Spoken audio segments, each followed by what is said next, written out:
Clayton Young has a secret. It's only taken me about 2 months of copying his marathon build from Tokyo to figure out what that secret is. And we're gonna review it at the end of this episode. So please stick around because there's a lot of good information there on Clayton Young, Connor Mantz, Ed Eyestone.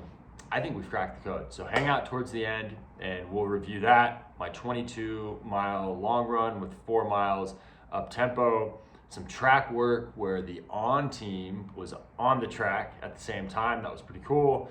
As well as a 90-mile week. We'll break down the anatomy of a 90-mile week. It's the most volume I've done in a really long time. So stick around. We've got a great one today. Tell me, is it just a dream? I'm just an average man with an average life. I work from 9 to 5. The bold strategy, Cotton. Let's see if it pays off for him. Tuesday morning, getting out for some more easy miles.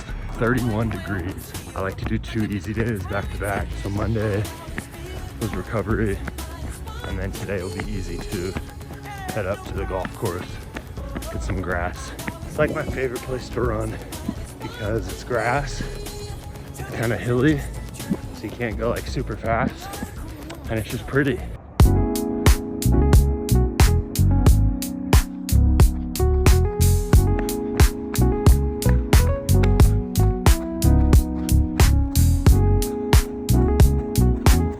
I'll do 7 this morning, and then at lunch at work I'll try to do another 4 or 5.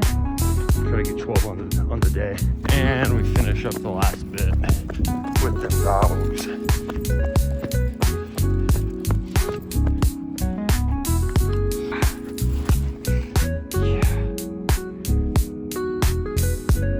All right, it is Wednesday morning.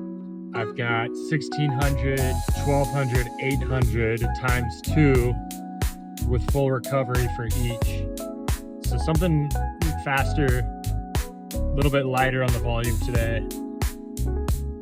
VDOT, not that I'm gonna get so attached to this, gonna try to run by feel, but VDOT does have the 1,600 repeat at 5:11 pace, which I've talked about this before. Like, I just don't feel like I've got good interval speed right now. Like 5:11 pace just seems so fast, but I have no problem with like most of the tempo work pace.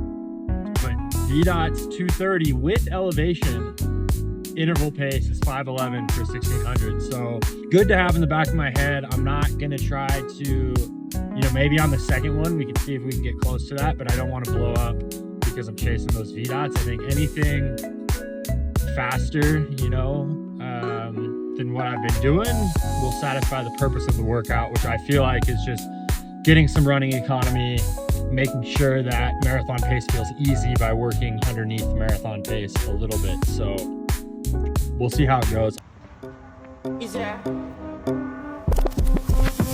if you hear this and then go and bend your back, go and bend your knees, baby, shake it to the max. Will the DJ please turn the bass to the On folks max? here, so hopefully I don't get in their way because I'll get trucked by every single one of those athletes. Yeah, good motivation though. Always nice to have other folks out here, and feels the energy's better.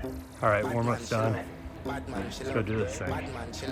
5:16 for the first 1,600. Felt pretty smooth.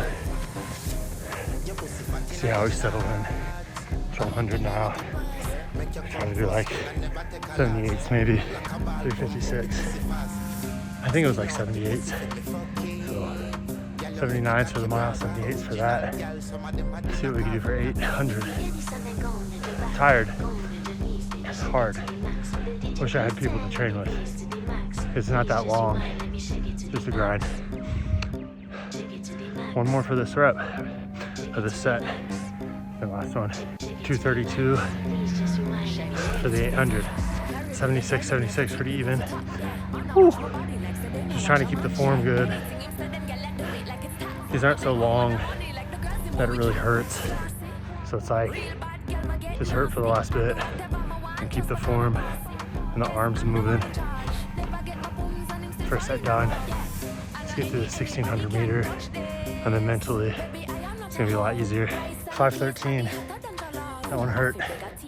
Started hurting at like 800, but last long one. So Just the 1200, 800, and we're done. 358. I think I slowed down a little bit, but it's okay. We went for it. Not giving up. Have one last 800, and then we're done. So, see what we can do here. Just keep the form good. Don't settle into slow. Try to stay uncomfortable the whole time.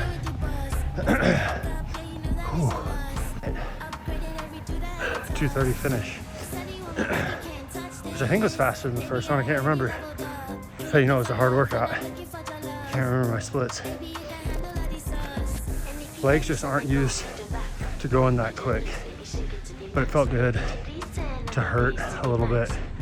Like the strength tempo hurt is way different than speed hurt, but got it done, felt good. You definitely get amnesia on these types of workouts. Like I just walked over to the trash can to throw my water away and then looked at the data. I'm like, oh, that was a fun workout. But literally, you asked me a minute ago and I'd be like, that fucking sucked. That was really hard. It was fun though. I think that's the fastest I've ran in a really long time. Like I haven't done an 800 and 230. Like it's not that fast, but I just haven't touched that in marathon training really. So it's fun to kind of let loose. You know, the point of this workout for Clayton was to prepare for Beach to Beacon, I think. But, you know, for me, I think it's just nice, again, to get that turnover. I do have that half coming up. You know, I wouldn't say this is super specific to that, but it is nice to get the legs rolling.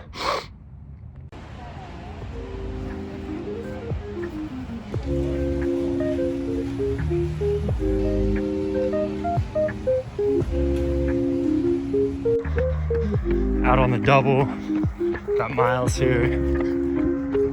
Running by the golf course, looking for golf balls, huh, Miles? Man, this thing is dragging so far to the right. It's like an arm workout. My whole chest and arms just trying to pull it left. So annoying. Yeah, what we get, you know? We got it. Okay.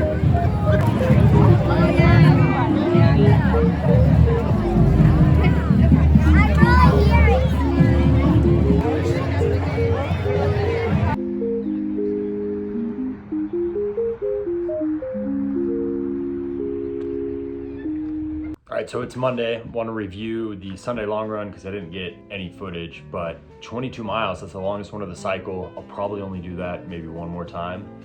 Felt good, kind of held back the whole time, was with Boulder Track Club, so I wasn't trying to push in the front or anything, just the first maybe 16 miles, just kind of chilled out. And then from probably 17, 18, 19, 20, pushed the 4 mile up tempo, and we averaged 5:38. A little bit downhill for the first 3 miles, but then the last mile was flat or even a little uphill. So felt really good, felt strong, great workout. Glad I had Boulder Track Club.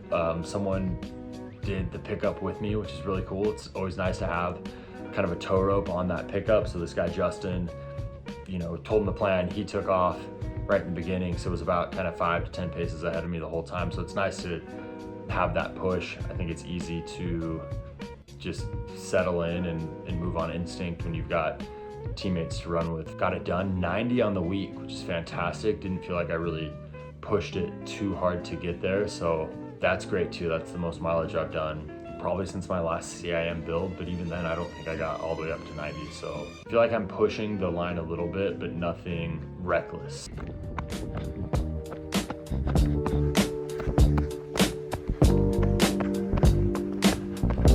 So what's the secret? What's Connor's secret? Clayton at iStone, BYU. What's the secret? Is it that they do plyometrics? Is it the sauna? Is it a secret workout? They don't run on Sundays. Maybe that's the secret. No running on Sundays. Is it the double threshold runs and the Norwegian singles method? Maybe. Probably not though. Maybe it's just EPO, good old-fashioned blood doping and a supplement stack that flies under the radar. It's very clickbaity. but consistent competence equals eventual excellence. You've heard Ed talk about it, you've heard Connor talk about it, you've heard Clayton talk about it.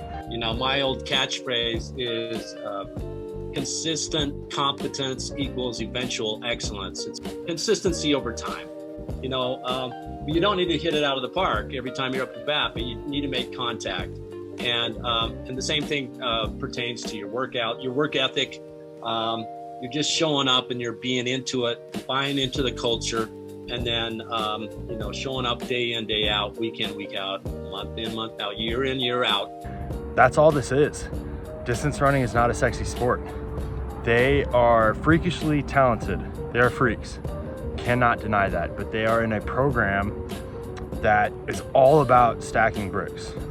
Week in, week out, over 8 to 10 years.